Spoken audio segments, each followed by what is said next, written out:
Welcome back to the Wealth Actually podcast, the show that features artists, entrepreneurs, experts, and commentators that will give you the right knowledge, planning, and guidance so you can preserve your assets and enjoy your wealth. Learn more and subscribe today at wealthactually.com.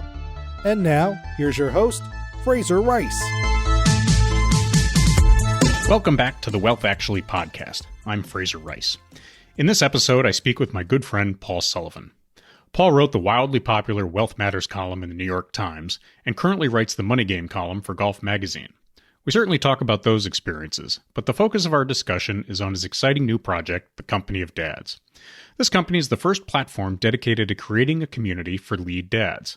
Its mission is to help lead dads feel less isolated and more confident in having made the choice to take on the bulk of the parenting and family duties.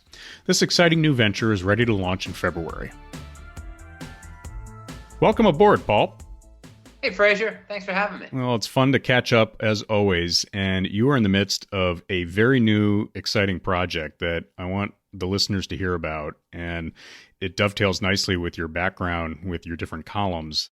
Take us through a little bit. It's in the Company of Dads, and this is your community for lead fathers. Tell us a little bit about where the idea came from and what you're doing. Yeah, thanks, Fraser. So, as you alluded to, for 13 years, I was the Wealth Matters columnist at the New York Times, and that's how most people knew me. But for all 13 of those years, I was also what I call the lead dad in my house. And what that means is I was a primary parent, and I joke, don't call me Mr. Mom, but that's how most people think about it. But I had this wonderful, prestigious job. I wrote a couple books. I spoke at conferences, but I had a much more flexible schedule than my wife. My wife works in asset management, and when a client called, the client called. I could, I knew when my column was due every week. I knew when a book was going to be due. I knew I was going to give a talk, and I really enjoyed it. But during COVID, when our kids were home, like everybody else who has kids home learning, it became really challenging. It was really lonely. And I said, lead dads are kind of like, there are a lot of us, but we're quiet about it. Whereas a typical go to work dad has his community. He's riding the train, he's having lunch, he's having drinks after work. A stay-at-home mom, tons of community within our community. Working moms, there are working mom groups, but this sort of group, which is about 25 to 30% of parents in the United States, this group that I call lead dads, who work at all different levels, we didn't have a community. And so I started really noodling on this idea during COVID. And of course, I thought it would first be a book, but when I workshopped the idea, I workshopped it with the only group that I thought would be really honest to me, and that was senior female executives. And I went to them because if they were a senior female executive, I figured maybe they're hitting it out of the park and they could hire, multiple nannies and housekeepers to help with their kids, or maybe they had a parent who was living with them. But I had a hunch that what they probably had was a spouse who had a more flexible schedule than they did. And that was really the sort of confirmation of the idea when I talked to a couple of these women who said, yeah, we have, our husbands are there, they're the lead dad. And then one of them turned to me and said, it's a great idea, but the worst thing you possibly do is write a book. It's not a book, it's a business. And that's when it really clicked. And so I've organized a Company of Dads along the principles of content, community, and commerce. So everybody knows Disney, which is content, commerce. I'm inserting community in there. And the content, it launches in February. It's all going to be, podcast, video, written content. The community will be hosted on Discord at first, so it'll be an online community, but the idea is to move it quickly to sort of geography. So we're having our first event in Connecticut in June, and then hopefully over time to have, sort of lead dad or the Company of Dads sponsored events around the country based on your hobby. Do you like to golf? You like to ski? You like to play tennis? Whatever. And then the commerce part will be starting out with, typical merchandise, but there's also an arm that I call the Academy, which is doing talks and seminars at companies who need people to sort of, explain what I'm doing as part of their broader, gender equity strategy. Oh, really cool. And as you start building the community, you've got your launch sort of coming in February and beyond. How do you hit the ground running so that people understand what's happening and you can kind of build that fast momentum or critical mass? Yeah, I hit the ground sprinting. You know me, Fraser. We play golf. I'm not the fastest runner in the world. So, but I was very fortunate. When I told my editors at the New York Times that I wanted to step down, they were super supportive. And I said, look, I'm not going to the Wall Street Journal. I love the New York Times. I love the Journal too, but I'm not going to a competitor. I'm starting something new. And they let me wind the column down on my own timeline. And then a couple weeks before the final column ran, they reached out to me and said, we'd like you to write a Times Insider. This is super nerdy newspaper speak, but a Times Insider runs on the second page of the first section of the paper, and obviously it runs online. But it's how the sausage gets made. It's, the behind the scenes, written by a reporter or columnist, or they're being interviewed. And it was wonderful. I was flattered. It was super prestigious, but I thought they would just want me to write what it was like to be a columnist for 13 years, which would have been fine. People would like to hear that, be interesting. But they said, no, you can write about that for a little bit, but people seem to really like your column. So why don't you tell them what you're going to do next? Now, let's just back up for a second. Imagine anybody listening to this. You leave your job and your soon-to-be ex-employer says, hey, on your way out, if you could just email everybody from the company email and tell them where your next job is going to be so they can find you. That would be great. I mean, this doesn't happen. What planet are we on? Leave now. Yeah, leave now. Your email is shut off. Your belongings will be mailed to you. You're done. And that really helped me jumpstart it, because when that piece ran, it was further proof of concept, because I received, hundreds of emails from men who identify as lead dads, senior female executives who either had a lead dad in the support role, or senior female executives who wanted their husband to become more of a lead dad, and then companies who said, this is really interesting. We'd like you to come in and talk about this as part of our broader DEI strategy. And so once that happened, I said, okay, we got to go. And so I had 2 people working on it in the beginning, and pretty quickly those 2 people became 8 people. And we've just raced to get it done. And I've been super fortunate. It's been sort of, 95% positive from both men and women who I've spoken to, that, this is something that's needed. I mean, I don't know if this would have been the same venture 2 years ago, but after we've all been through COVID, after we've seen how things need to change, the reception for the company of dads has been amazing. And in the DEI programs and so on that you've reached out to the corporate level, obviously receptive. They want to be sort of in tune with where modern families are moving on different components. How do you work with them exactly? Is that content strategy where you speak to them and provide coursework or different communities, or is there something else going on there?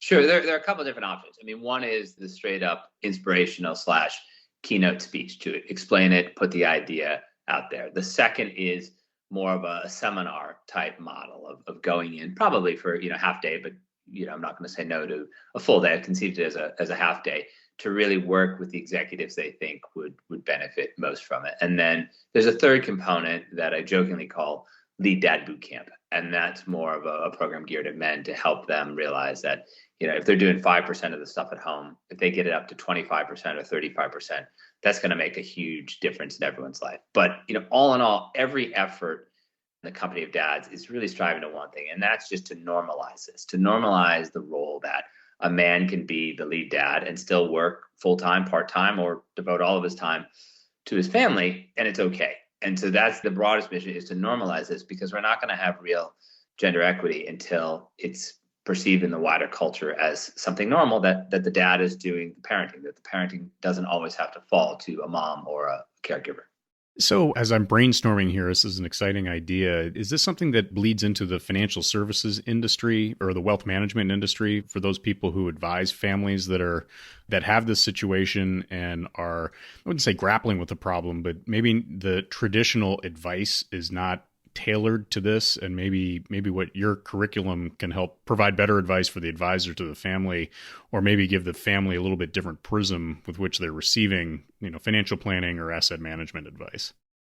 100%, Fraser. It's like we rehearsed this, which for the listeners, we did not. But I've been approached by all different types of companies, and every company will benefit from this, particularly consulting companies where people are traveling a lot. But the wealth management industry was in my sights from the beginning, maybe because I was a Wealth Matters columnist for 13 years, but also because I realized that, if I could talk to the advisors about this, both male and female advisors, it would help them and it would help whoever they work for, but it will really also help their clients, because it is that value add. You and I know this, people who try to live and die on this quarter's returns, that's a fool's game. And most people have moved away from that, but you need to give something else. And this something else is, what sometimes gets referred to as the softer stuff, but I don't think it's really soft. I think it's, essential. And so these types of seminars, it's just, helping people become more aware of the world that we live in now, and to help them, help those families that the advisors work with to understand what the company of dads is trying to do and to normalize it. And, I've had so many conversations already with people, and it becomes this aha moment of either I need this, I want this, or just as importantly, I never thought of that. I guess you're right. Well, the thing I really am sort of enjoying hearing about is this is sort of taking these behavioral finance concepts and dealing with biases and dealing with all sorts of things that lead people to irrational decisions. And it's taking a real life set of circumstances and applying it directly without getting too dorky and having to list out 20 different things you're doing wrong. You're providing fact patterns of ways to do things right. Exactly. And I'm also trying to sort of allow people, whether they're men or women, to sort of the highest and best use of their time. I mean, we wouldn't expect Tesla to start making, chocolate bars, though who knows? Elon Musk could have, brand new chocolate bar that works. And then, we wouldn't expect Apple. They say that we wouldn't expect Apple to come out with a line of, fancy chocolates. And we all do things, differently. For my family, it's kind of like I'm the president of that old ad for the Hair Club for Men. Not only am I a client, but I'm also a president. Like, not only am I the founder of the company of dads, but I'm also lead dad myself. So, I have this experience as to what it's been like in a world where the go-to-work dads don't always understand you and the stay-at-home moms don't always welcome you. And my view is, why is that? Why not? I'm not trying to do. What is the lead dad trying to do? A lead dad's trying to raise his kids, keep the house together, work in whatever capacity he works, and help his spouse reach, her full potential. I mean, that's what any human would want. And for years it's been, the other way around, but we're in 2022. Why can't we shift up the narrative? Well, your timing, intentional or not, is particularly interesting. COVID has, as Jim O'Shaughnessy has said, has created a big reshuffle, and people sort of have a much better understanding of what their different occupations are within a family, and there's a lot of close proximity. I think your advice and your methodology and sort of your way of looking at things, I think there'd be a great reception for it right now. Yeah, I mean, the numbers of the last census were, they're 5 years old, but it's the 25 to 30% number of men already doing this. But we know from anecdotal research that number has increased during the pandemic. And, not to promote my podcast on your podcast, but in my first podcast, I talked to this professor at the University of Georgia who did research on just this. She was able to get inside families at the very start of the pandemic and understand how they split up the parenting and the household roles and what it did. And these were all two-income families. So both the husband and the wife were working. And, lo and behold, the husband not helping out, that dynamic didn't work so well. Go figure. But it was really interesting. And she was able to get this sample size early on that showed, okay, this is, the dynamic that works best. And it was sort of, lead parent doing most, but not all of the work. And she found that, in many cases that lead parent was the mom, but in many cases that lead parent was the dad. And that led to, it was interesting, both obviously a better outcome at home, but this is the important part for corporations. It also made people more productive. So the dad doing nothing was not productive. It wasn't like he had all of his time just devoted to his job and he would be hitting it out of the park. He was actually less productive than the dad who was doing more of the stuff at home and helping out. Now, she doesn't quite have the exact answer as to why that was, but you kind of make suppositions. But that was the key point. Like, just being there and only working doesn't make you a better worker. If you are not contributing to what's going on with the parenting and the family, you're not going to reach your full potential as either a human or a worker. So you come from writing 2 columns, The Wealth Matters, and then your golf magazine column, and now you've started this business and you're jumping with both feet into full bore entrepreneurism. What has that been like, and what's been different? What it's been like is it's been exhilarating. And I found that after so much of my life, I'm 49, so 49 in March, 25 years of my life, I've been a journalist. I've always had a very immediate deadline. I found that it's been exhilarating not to have that weekly deadline as I did at the Times, or a monthly deadline as I did at, Golf Magazine. It's been able to sort of think and build something out. Now, has every day been perfect? No.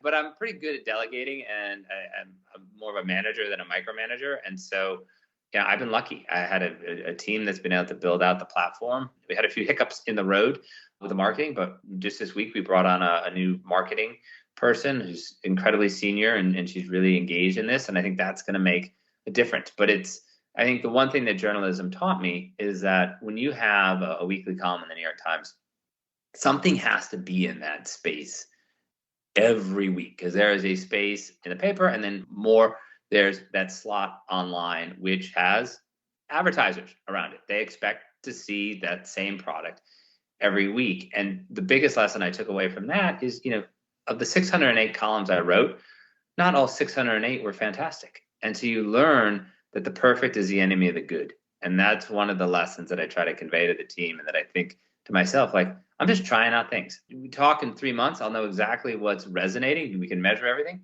But right now, I don't know what's going to resonate the most with lead dads. I don't know what's going to resonate the most with working moms. But I do know that if I don't try it and try all kinds of different options and, put myself out there, I'll never get the data to know. So it's really remembering that the perfect is the enemy of the good. And that kind of lets me push on those days when it's rocky as hell. Right. So going back to the Wealth Matters column, which dealt with a lot of wealth management topics, dealing with the high net worth, the ultra high net worth, I try to emulate some of the concepts that you wrote about in my podcast, just having a wide set of antennae to talk about a lot of different issues. You wrote 608 of those. What kinds of universal truths did you take out of it? What do you look at in your body of work with that and say, gosh, there are lots of things here that just resonate over time and consistently? What really sticks out in your mind there? Number one is everyone hates to pay taxes. The columns that go back, so many of them had to do with taxes. The second is everyone, no matter your wealth level, if you have kids, you're worried about your kids. And I found that the people who had the most success as parents, as witnessed by their children, sort of developing and launching into their own lives, the people who had the most success at that were the people who were the most open.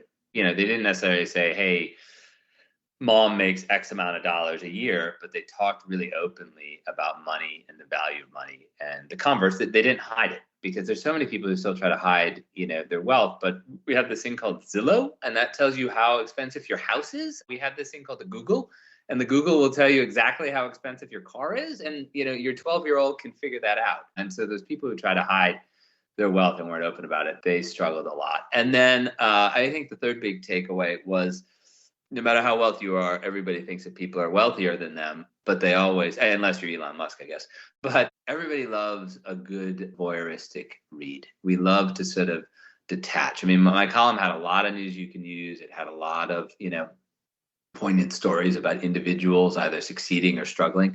But man, you write a column about a giant yacht, or you write a column about somebody custom making perfume just for herself, those things take off. I had one on a pet spa. That was like $250 a night for your dog. People love that. It gives them an escape. So I think no matter what, taxes, kids, and giving ourselves a break and having an escape now and again. Couldn't be in more agreement there. I mean, we knew it back with Robin Leach and Lifestyles of the Rich and Famous. There's a reason why that was so successful. Unique windows into crazy worlds. So let's pivot quickly to something we both enjoy a lot, which is golf and your golf column. How did that come about, and how do you continue to do that, and does that fit in with your current schedule? TBD on whether I can continue it. I love golf so much, but as it stands now, I'm so incredibly busy and I'm kind of directing all my energy to the company of dads. But how that came about was, and I look back, it's a crazy story. So I had begged the New York Times for years and years and years to let me write about golf. And I was like that annoying kid who's sort of tugging at your pant leg saying, come on, let me do it. And finally, one of the editors said, fine, I'll take your pitch on the US Open. The US Open that year was at Pebble Beach. And I wanted to write a story. This is when, Mike Davis was not going to be the setup guy anymore. This guy, John Bodenhammer, was going to be the setup guy. And so super nerdy story. I wanted to write about John Bodenhammer, what it'd be like to set up the US Open. Now, this is quick background, golf geekdom, but, the USGA has been, beaten up for years about their setups for the US Opens. They're too hard. They're not fair. And so here's the new guy. So I flew out to Pebble Beach, not a very tough assignment at all. And nobody was twisting my arm to do that. And on the first tee at Pebble, I was there with Jason Gore, former PGA Tour player, shot 59, but had just joined the USGA as a player rep. And Jason and I were about to go off the first tee at Pebble, and the USGA media person said, "Do you mind if somebody else joins you?" I'm like, "Yeah, whatever," And walking across is this guy dressed entirely in blue with a white bucket hat, and he looks like a Smurf. Like there's a Smurf coming at me. And he's here and he's got this film crew all around him. He's going to break 90 from the tips at Pebble. Now, Pebble is not the longest course in the world, so, but the fairways, instead of being, 30 yards wide, are now 15 yards wide, and the rough, instead of being an inch, is 4 inches. So this is 3 weeks before the US Open. So it's challenging. And, he gets up there, beautiful swing, rolls the first one off the tee, gets up, hits the next one, rolls the second one, and we're off. And I'm like, boy, this guy is struggling, but super nice guy. And he picks it up. And by about the third hole, I noticed that his film guys keep taking the golf cart from this pregnant woman who is following them. So I've got 3 daughters. So I go up and I introduce myself and I say, "So I am." And I say, "I notice these guys keep taking your cart. Do you want me to say something to them? Do you want to ride?" And she says, "Oh, no. I like to walk. And besides, if I want the cart, I'll just take it back, because they all work for me." And I said, "Oh." I said, "Who are you?" And she is Ashley Mayo. And Ashley Mayo is a senior person at golf, but she's also a real golf influencer and a wonderful person. And she and I started talking. And I was playing, so well at Pebble. I think I was 1 over, standing on the 8th tee. And John Bonehammer comes up to me and says, "I think we're going to have a handicap check. I don't think you're putting all your scores." And I promptly rolled the ball off the tee. But I'm playing really well. And on 14, which is, anyone knows Pebble is par 5, I hit 2 great shots. And I had a little wedge left into the green. And Ashley comes up and says, "Paul, would you want to write a column for us, like a golf and money column?" Now, you know me, Fraser, so you know what a golf nerd I am. And I'm like, "Yeah, I would love to do this. This would be great. You could pay me in used Tour Edition golf balls. I don't care. I'll do it." And I'm so excited that I get up with the wedge, 100 some odd yards away, and I nearly put it out of bounds, which is an almost impossible shot to hit, because out of bounds is so far when you're that close to the green. But I'm so hopped up, and that's how it started. And it's been 2019. It's been a ton of fun, because it gave me license to talk to so many people I love in the game of golf, but also to kind of write the stories that I was curious about myself about golf. Oh, a dream job. If I were a better writer, I'd be angling for it myself, but no way I could compete. It's But I'll also add this, because the world of golf is small and tight, and people really help each other out. The guy who was a Smurf, he ended up shooting 90 on the nose, but his name is Eric Anders Lang, and he has this company called the Random Golf Club. And as I started the company of dads, it's a golf community. Eric has been incredibly generous. I went to Austin a couple months ago, and he sort of put me in touch with all of his people and really, taught me a lot about how to create a community the way Eric has with the Random Golf Club. So, good things. Hey, this will come as a surprise to nobody, but good things happen at Pebble Beach. That's right. Nothing bad ever happens. My one time playing there, the round took 6 hours and it was fogged in and I didn't get to see anything. And I was just like, "Oh, I hate Pebble Beach." I'm the only person who's had a bad experience there.